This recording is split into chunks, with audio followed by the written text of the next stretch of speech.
Welcome to Talmudic Treasures. Today we're learning Kiddushin, page 28, which discusses there's a difference when it comes to acquiring something when it's just a mundane acquisition, as opposed to that of hektish, something which is of sanctity, of holiness.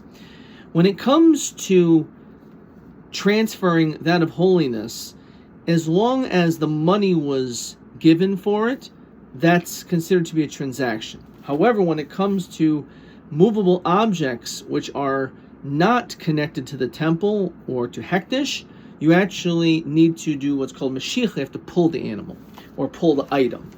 And on this, the Talmud discusses what happens if when this animal, let's say, was being pulled, it cost $200. And then it went down in value, and then the time of the actual transaction of the money was only worth $100. So, because technically speaking, when it comes to the laws of hektish, it doesn't go after the time of mashiach, of the pulling, but rather of the time of the giving over the money. So since the value went from $200 to $100, the truth is, it should be only for $100. But on this, the Talmud says, no, that is not the case. We do not say that when it comes to a matter of hedjit, of a regular transaction, that it will be 200, but when it comes to that of hektish, it's 100. Why? Because lo yehi koach hedjit chomer mehektish. There's no way that we can go more strict when it comes to the mundane than that of the holy. And therefore, if it's $200 when it comes to hedjit, so it's also going to be $200 when it comes to hektish. Now, that's more of a technical concept, but the reality is this principle is so important that a person should not treat things which are not holy greater than or put more value in it than that which is holy. Unfortunately, we see this often.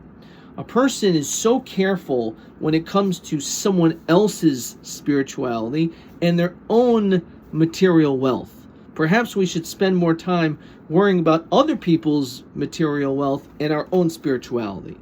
We see that a person will spend a lot of money, a beautiful home with all the furniture and priceless paintings on the wall. That is something in which is for hedjit, is for your own benefit. Yet when you walk through those doors and you look at the mezuzah on the doorpost, that which is hektish, are you treating that on the same level, or are you trying to look for shortcuts? Are you trying to find ways to be able to purchase the cheapest mezuzah on the most expensive home imaginable? On this, the Talmud says, Lo yehi koach hedjit chomer mehektish. Don't treat God and spirituality and God's home any less than the way that you would treat your own home and your own material wealth. And this is an important message we find many times when it comes to doing a mitzvah. We can just buy the cheapest or the basic. For example, a lulav and etrog. Or, instead of getting what's called a chinuch set, you can get something nicer, or the nicest, in which we apply the words that are said by the Yam Suf when Jews cross the sea. Zeh kelev yanvehu. This is your God, and should be glorified. It's not enough just to do the basics, because if you just do the basics, you're making a statement. Your statement is, I don't really care so much. I care more about myself, my own comfort, my own material wealth, than that of spirituality and godliness. And therefore, again, on this the Talmud says, Lo yehi koach hedjit chomer mehektish. Make sure, enjoy your own life, but don't forget also the importance of elevating the spiritual.